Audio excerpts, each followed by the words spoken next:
So I apologize for the angle, but I'm going to be doing another section in Nietzsche's This Book, Zarathustra. Just sort of get this section number for you here.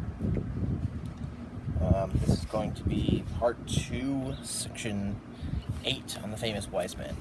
And that is kind of has to do with the biblical saying is how you can't serve two masters.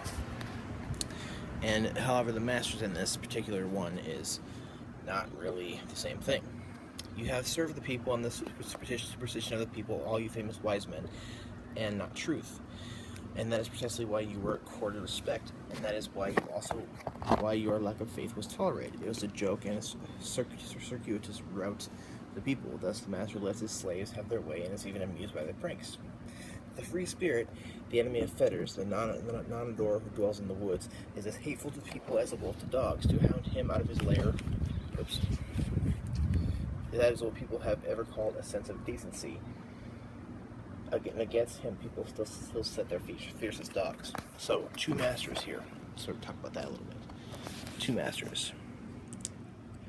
This is not between God and money, as if in the Bible. See, I think he's kind of playing on that a little bit. This is between people and truth. You know how in a lot of these sections he's kind of against the rabble, against people in general, and thinking about them in any really certain way as anything to follow, and what they follow, and how what they follow is wrong. Like how in the section before this, which was on the rabble, how the well that they drink from is poisoned and it is perverse and stuff like that, how it's gross. So going on a little bit here. Truth is there, after all. People are there. Let those who seek beware. These words have echoed through the ages. You have wanted to prove your people right in their reverence. That is what you call the will to truth. You famous wise men, in your hearts ever said to themselves, from among the people I came, and from there too the voice of God came to me, and people's advocates you have always been stiff-necked and clever like asses. So, oh, to those who make believe in your truth, who make me believe in your truthfulness, you would first have to break your revering will. Truthful I call to him who goes into godless deserts, having broken his revering heart. Hungry, violent, lonely, godless, thus the lion will want itself, free from the happiness of slaves, redeemed from gods and adorations, fearless and fear-inspiring, great and lonely, such is the will of the truthful. Spirit is a life that cuts into life. With its own agony, it increases its own knowledge. Did you know that? And the happiness of the spirit is this, to be anointed and through tears, to be consecrated as a sacrificial animal. And the blindness of the blind, their seeking groping, shall yet bear witness to the power of the sun in which they have looked. In all things, however, you act too familiarly with the spirit, and you have often made with wisdom with the poorhouse and a hospital for bad poets. You are lukewarm to me, all profound knowledge flows cold. Ice cold are the inmost wells of the spirit, refreshing for hot hands and men of action. You stand there honorable and stiff, with straight backs, you famous wise men. No strong wind and will that drives you. Have you never seen a sail go over the sea, rounded and taut, trembling with the violence of the wind? Like this sail, trembling with the violence of the spirit, my wisdom goes over the sea, my wild wisdom. But you servants of the people, you famous wise men, how could you go with me? So it's kind of about this wise man here,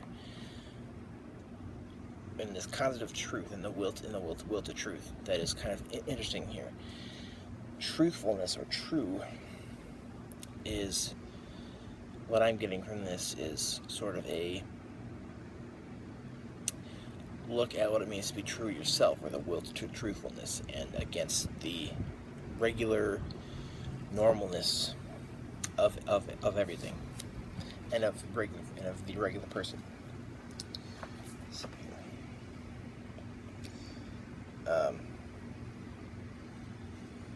See anything else on?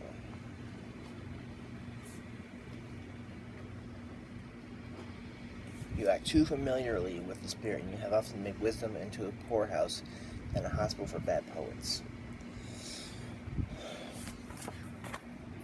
So this truthfulness, or this the truth, is something beyond that of the regular wisdom that you would normally abide in with the regular man. It's different. It's different when you are looking at wisdom or truth with respect to everybody else. And the truthful is something that is beyond that. The real truthfulness is that which is beyond people, and it is versus the people. And the will to truth is a desire for knowledge, a love of knowledge, and a love to be smarter and to gain things in yourself and to, I guess, be stronger, be better. And I guess the concept of the will in Nietzsche is something that I think needs to be, that I should probably get into more, especially in the will to power. That's a big one. The will to power. It's a big book. It would take me a while to get through. So let me know if I butchered this or messed this up, and let me know what your thoughts are. Thanks.